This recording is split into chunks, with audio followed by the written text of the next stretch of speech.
If I could go back and teach my younger self one lesson, I would have told him to walk down the hard path in life. Nowadays, a lot of us men take the most easy and comfortable ways when it comes to our journey of life.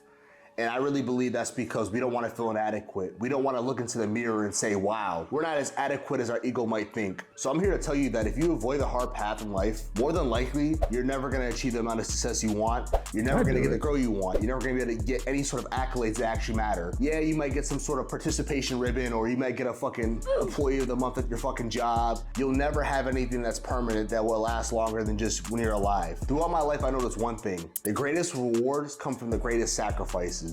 In order to get my dream body, for example, I had to put in 5+ years of grinding my fucking ass off. I know a lot of you guys are gonna be scared of the grind and not wanna hear this shit, but I'm telling you the God honest truth. I'm a practitioner of what I'm saying, and I'm telling you it takes work and it takes time and it takes a grind and a level of resilience that most motherfuckers don't have.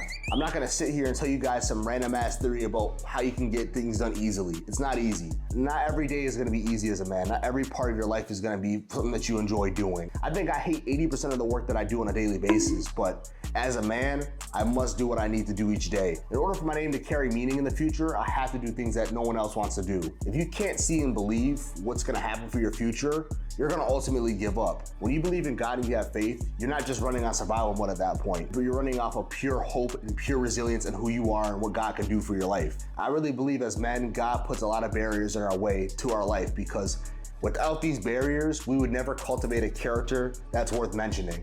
Like, I feel like men are mostly like sculptures, you know, you gotta go through shit that fucking shape out your character and shape out who you are.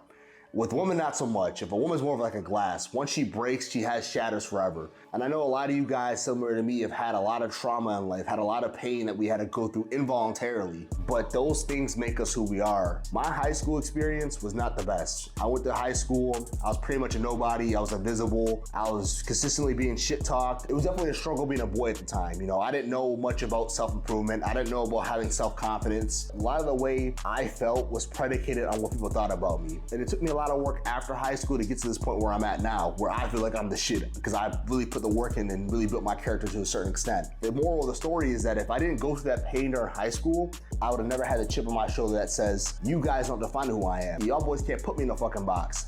The only thing you all be putting in a box for me is my fucking McDonald's meal when I'm driving past the drive-thru. Fuck you. So just remember, whether you're winning or you're losing, you must continue to work.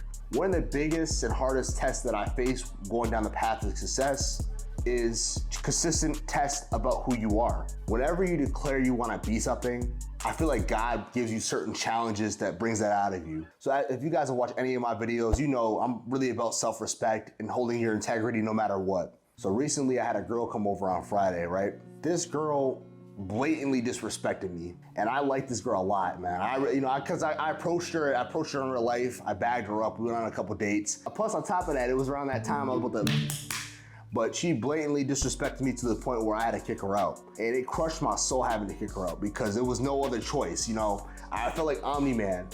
Why would you make me do this? I really felt like that. So after she disrespected me, I just pretty much told her to get her shit on. She's getting up out of here. Took her ass home, never talked to her again. And I'm never going to talk to her again, because that was my challenge for the month. That was the test that was coming towards me. And now the beautiful thing though is that I really believe now that I passed that test from God, God's gonna give me abundance of women who are actually gonna be cooperative and actually follow what I'm trying to do. And I'm not one of these dudes who says, oh, you must respect me, you fucking peasant. No, I'm not like that at all. I'm more of like I'm respectful to you, I'm nice to you, I'm not an asshole to you. I expect the same treatment. Don't disrespect me because I'm cool, calm, and collected. And you know, a lot of these guys in this space, when they get disrespected by women in the real life, they be like, oh my God, why would you say that? Fucking goofies, man. I swear to God, some of these dudes are low key, man. These guys are really playing some of y'all. I swear to God, these dudes are not who they say they are. I do everything I tell you guys that I do, I do. If I tell you guys to take a cold shower, I take cold showers on a daily basis. I don't do it for the whole fucking time, but I take cold showers nonetheless when I first get into the shower. If I tell you guys to go approach women, I approach women by myself at grocery stores, at the mall. If I tell you guys to go fucking hit the gym every day, I hit the gym 6 days out of the week. If I tell you guys to go stretch, I stretch 4 or 5 times out of the week. I'm telling you guys shit that works for me. In order to be a man that's actually respected, you must go through things that most men don't come on the other side of. And some of us involuntarily had to do that, while some of you guys may voluntarily have to put yourself through hell. Going to war doesn't mean you have to go fucking fight aliens or go fucking fight a Decepticon. Nobody's remembered for taking the easy path out in life. Take the hard path, Do things that you're gonna be proud of yourself for in the long run, whether it's, again, streaming, doing whatever makes you nervous, and ultimately find that resilience in yourself that makes you say, no, I'm not gonna fucking quit after the first month or two that you do it. I follow these lessons on a daily basis, which is why I believe my life is shaping it out the way it is.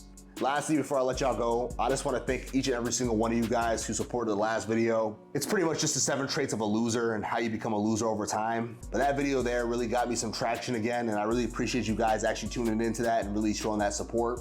Because once I get big enough, the content's only gonna get better. I'm only gonna be able to have more time to do what I actually love doing, which is self-improving. And pretty much to me, if you're one of my subscribers, we're part of the same team. We're soldiers together in this shit. We're soldiers of life together. So whenever y'all are down in the mud, I'm here to pull y'all motherfuckers out like some Marines. And with that said, y'all know who I am. My name is KJ Black Ace. Make sure you guys subscribe and holla back at me. Peace.